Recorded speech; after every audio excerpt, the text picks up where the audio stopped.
How Oprah took Warren Buffett's advice and made millions.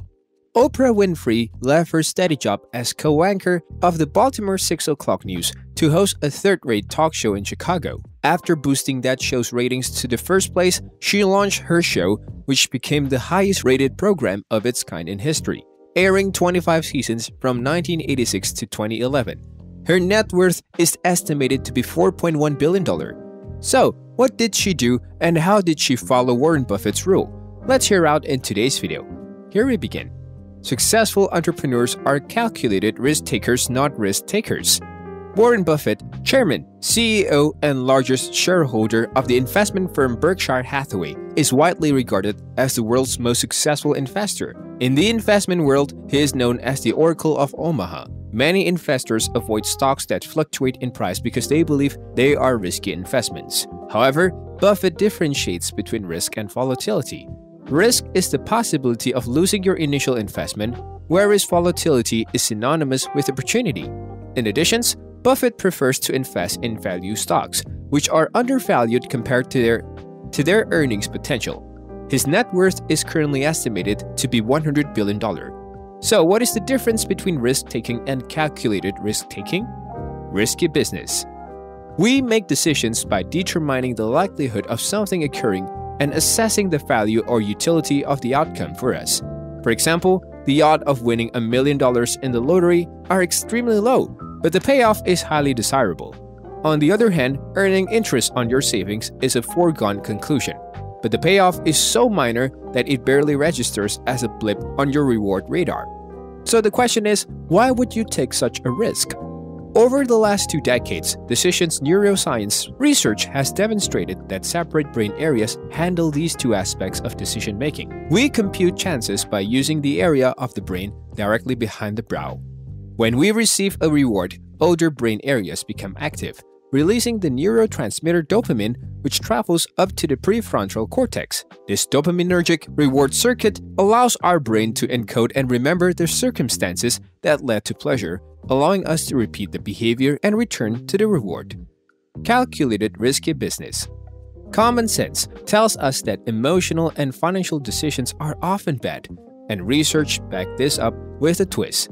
It is not the emotional charge that's the issue.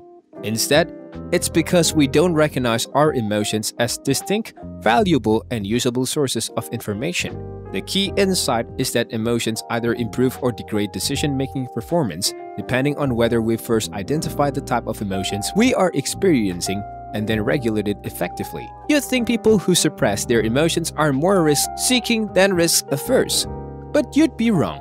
According to research, people who suppress their emotions do not reduce risk aversions because it is an ineffective way of regulating negative emotions. Cognitive reappraisals, on the other hand, increase their risk-taking in ways that improve financial outcomes by changing the meaning of a situation. This is what the most successful entrepreneurs do.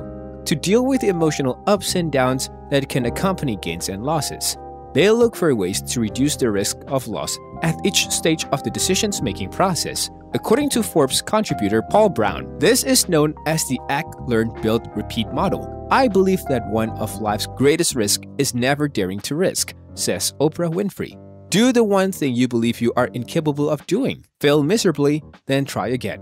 Perform better the second time. To make sound financial decisions, you must be willing to take calculated risks. That includes asking yourself how to minimize losses and cognitively reappraising your negative reactions when losses occur. How the best leaders follow the 5-hour rule. Read. Nike founder Phil Knight so reveres his library that you have to take off your shoes and bow. Oprah Winfrey attributes much of her success to books, saying, "Books were my path to personal freedom." Her book club has allowed her to share her love of reading with the rest of the world.